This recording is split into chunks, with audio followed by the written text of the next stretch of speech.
Example number 9 શું આપેલું છે આપણને? ઓરડાના તાપમાને 12.5 ઇલેક્ટ્રોન વોટની કિરણાવલી વાયુરૂપ હાઇડ્રોજન પર મારો ચલાવવા માટે વપરાય છે, તો તરંગ લંબાઈની કઈ શ્રેણીઓ ઉત્સર્જિત થશે?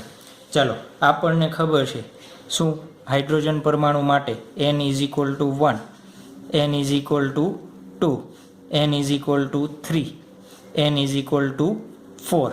એની ઉર્જાના સ્તરો આપણે યાદ છે કેટલા છે? 13.6 electron volt -3.40 electron volt -1.5 electron volt -85 electron volt. શું કીધું છે કે હાઇડ્રોજન પરમાણુમાં જ્યારે ધરાવસ્થામાં હોય ત્યારે એના ઇલેક્ટ્રોન ઉપર એક બીજા ઇલેક્ટ્રોનનો શું કરીએ છીએ આપણે?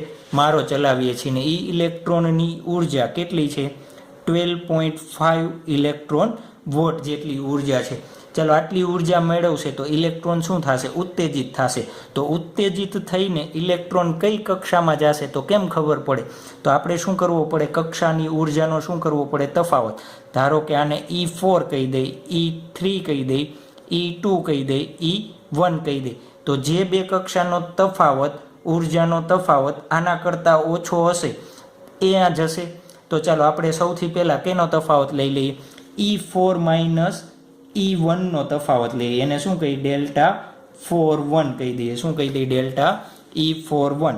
ચાલો, એનો તફાવત લ્યો જોઈએ તો શું થશે? -0.85 -13.6 ઇલેક્ટ્રોન વોટ. ચાલો, એનું સાદુરૂપ આપણે આપશું તો એનો આન્સર કેટલો મળશે આપણને?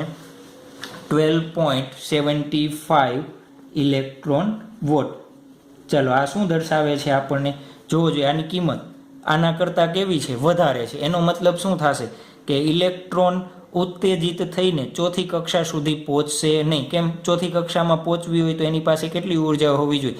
12.75 જેટલી હોવી જોઈએ. પણ આપણે કેટલી ઉર્જા આપીએ છીએ? 12.5 જેટલી ઉર્જા આપીએ છીએ. ચલો, તો હવે એના પછીની બેન્ડનો તફાવત લઈ. કેનો? E3 અને E1 નો તફાવત લઈ. તો ડેલ્ટા E31 શું થશે? E3 - E1, E3 - E1. ચલો, એનો તફાવત લઈ લઈએ. E3 નો તફાવત -1.51 માઇનસ શું થશે? -13.6. ચાલો, એનો આન્સર તમે ફાઇન્ડ આઉટ કરશો તો આપણને કેટલો મળશે? 12.09 ઇલેક્ટ્રોન વોટ. જોવો જોઈએ, ડેલ્ટા E3 ની કિંમત ઉર્જા કરતાં કેવી છે? લેસ ધેન છે. કેવી છે? Less than 12.5 electron volt. તો શું થશે? ઇલેક્ટ્રોન આટલી ઉર્જા મેળવીને કઈ કક્ષા સુધી પહોંચી શકે? E3 કઈ કક્ષાની ઉર્જા છે? ત્રીજી કક્ષાની ઉર્જા છે. તો ઇલેક્ટ્રોન કઈ કક્ષામાં જશે? ત્રીજી કક્ષામાં જ વહી જશે. ક્યાં વહી જશે? ઉત્તેજિત થઈને ઇલેક્ટ્રોન ક્યાં સુધી પહોંચી જશે? ત્રીજી કક્ષા સુધી પહોંચી જશે. તો આપણે જે ચર્ચા કરી લખી નાખીશું. જ્યારે ઇલેક્ટ્રોનની કિરણાવલીનો મારો ચલાવવામાં આવે ત્યારે ઇલેક્ટ્રોન, કેનો ઇલેક્ટ્રોન? તમારો નહીં. કેનો? હાઇડ્રોજનનો ઇલેક્ટ્રોન કઈ કક્ષામાં વહી જશે? ઇલેક્ટ્રોન જોવો જોઈએ, આ કક્ષા એના કરતાં ઓછી ઉર્જા હશે તો 2 માં જઈ શકે અને 3 માં જઈ શકે. તો n = 2 અને n = 3 માટે શું થશે? ઉત્તેજિત થશે. શું થશે? ઉત્તેજિત થશે. ચાલો, તો આ થઈ ગયું આપણા માટે. શું લખ્યું? લખી નાખ્યું. હવે જ્યારે ઇલેક્ટ્રોન ચાલો થર્ડમી કક્ષામાં જશે અને ક્યાં આવશે? બીજી કક્ષામાં પણ જઈ શકે. કેમ?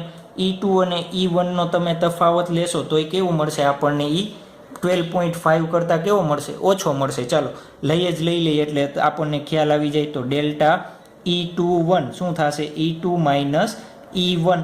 તો શું લખી શકાય? E2 ની કિંમત -3.40 માઇનસ શું થશે? 13.6. ચાલો, શું લખશું આપણે? એનો આન્સર કેટલો આવશે આપણા માટે? E21 નો આન્સર કેટલો આવશે?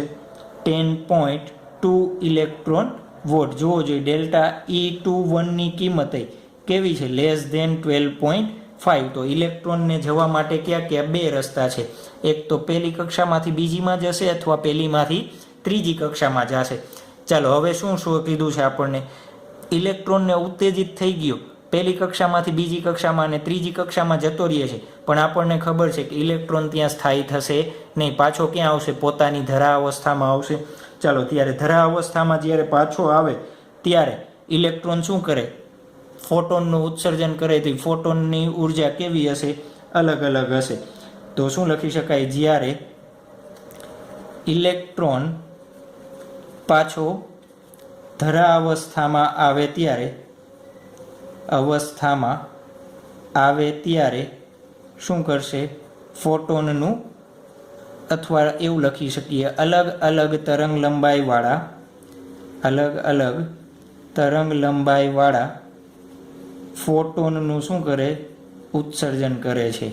ફોટોનનું ઉત્સર્જન કરે છે. ચાલો, તો કઈ કઈ તરંગ લંબાઈ હશે એ શોધવાનું છે. તો પહેલા આપણે શું શોધી લઈએ? ચાલો ધારી લઈએ ઇલેક્ટ્રોન ક્યાં જાય છે? 2 માં વહી ગયો છે. હવે 2 થી શું કરશે? ઇલેક્ટ્રોન પાછો પોતાની કક્ષામાં આવશે. તો પાછો પોતાની કક્ષામાં આવે ત્યારે એ ફોટોનનું ઉત્સર્જન કરે છે, આપણને ખબર છે. તો એ ફોટોનનું ઉત્સર્જન કરે તો એનું સૂત્ર આપણને કેવી રીતના આપી શકાય? જ્યારે n બરાબર 2 થી ક્યાં આવે? n બરાબર 1 માટે. તો સૂત્ર લખવું હોય તો શું લખી શકાય? આપણને ખબર છે h ન્યુ બરાબર શું થશે? Delta E21. ચાલો, આપણે એક સૂત્ર સિમ્પલ ફાઇન્ડ આઉટ કરી લીધું હતું તરંગ લંબાઈ લેમડા વાળું એક્ઝામ્પલ નંબર 6 તો એ જ સૂત્રનો ડાયરેક્ટ આપણે ઉપયોગ કરીએ. hc divide by delta E21. ચાલો, એમાં બધી કિંમત મૂકી દઈએ. E21 ની કિંમત આપણે શું કરેલી છે? ફાઇન્ડ આઉટ કરેલી છે. કેટલી છે? 10.21. તો આ લેમડા કેનો મળશે? 21. ચાલો, લેમડા કેનો મળ્યો? 21. કિંમત મૂકી દઈએ 6.626 ક્રોસ 10⁻⁻34. સી ની કિંમત 3 cross 10⁸8 divide by delta E21 કેટલો છે? 10.2 ઇલેક્ટ્રોન વોટ. તમે આને ડાયરેક્ટલી ઇલેક્ટ્રોન વોટમાં રાખો તો આન્સર તમને કેમાં મળશે? એંગસ્ટ્રોમમાં. અને જૂલમાં ફેરવશો તો તમને કેમાં મળશે? મીટરમાં. ચાલો, અત્યારે આપણે જૂલમાં ફેરવી દઈએ છીએ, અને નો ફેરવો તો પણ ચાલશે. તો શું થશે?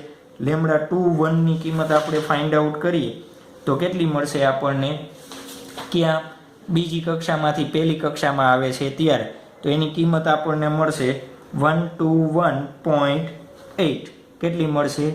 121.8 નેનોમીટર. તો આપણા માટે શું થઈ ગયું? એક કક્ષા થઈ ગઈ. ચાલો, હવે પાછું એક વિચારો જોઈએ, કઈ શ્રેણીની કીધી છે? આપણને ખબર છે કે ગમે એ કક્ષામાંથી ઇલેક્ટ્રોન પહેલી કક્ષામાં આવે તો કઈ શ્રેણી હોય? ડાયાગ્રામ યાદ કરો. આપણે એક ડાયાગ્રામ બનાવેલો હતો આ રીતના 1 2 3. ચાલો, પહેલી કક્ષામાં આવે કોઈ પણ ઇલેક્ટ્રોન આ રીતના, તો કઈ શ્રેણી કહેતા આપણે? લાયમન શ્રેણી કહેતા. તો આ કઈ શ્રેણીની તરંગ લંબાઈ થશે? તો લાયમન શ્રેણીની તરંગ લંબાઈ થશે. કઈ તરંગ લંબાઈ થશે? લાયમન શ્રેણીની તરંગ લંબાઈ થશે. ચાલો, આ થઈ ગઈ એક વાત. ચાલો, હવે બીજી વસ્તુ શું થશે? જો ઇલેક્ટ્રોન હવે ક્યાં ધારીએ આપણે? ત્રીજી કક્ષામાં જાય છે. તો ઇલેક્ટ્રોન ત્રીજી કક્ષામાં જશે તો અહીંયાથી પાછો કઈ કક્ષામાં આવે? ડાયરેક્ટ થર્ડમાંથી પાછો 1 માં પણ આવે. તો આપણે શું શોધવું પડે? ત્યારે ફોટોન આપાત થાય છે જ્યારે શું થાય? n = 3 થી n = 1 માટે ઇલેક્ટ્રોન આવે ત્યારે. તો આપણે શું લખી નાખીએ? ડાયરેક્ટ સૂત્ર જ લખી નાખીએ. Lambda 31 hc by delta E31.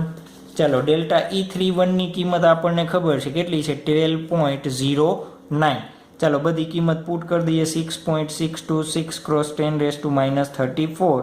C ની કિંમત 10⁸8 ડિવાઈડ બાય ડેલ્ટા E31 કેટલી થશે? 12.09 ક્રોસ 1.6 ક્રોસ 10⁻⁹ તમે એનું સાદું રૂપ આપશો એટલે આપણને આન્સર મળશે લેમડા 31 નો 1.0276 ક્રોસ 10⁻⁷ મીટર. એને નેનોમીટરમાં ફેરવવા હોય તો શું થશે? 102.76 નેનોમીટર. તો આપણા માટે 3.1.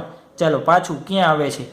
ત્રીજી કક્ષામાંથી પહેલી કક્ષામાં. તો કઈ શ્રેણી આવશે? લાયમન શ્રેણી. તો આ તરંગ લંબાઈ પણ કેની હશે? લાયમન શ્રેણીની તરંગ લંબાઈ હશે. કઈ હશે? લાયમન શ્રેણી તરંગ લંબાઈ. ચાલો, પાછું હજી એક વસ્તુ શું થશે?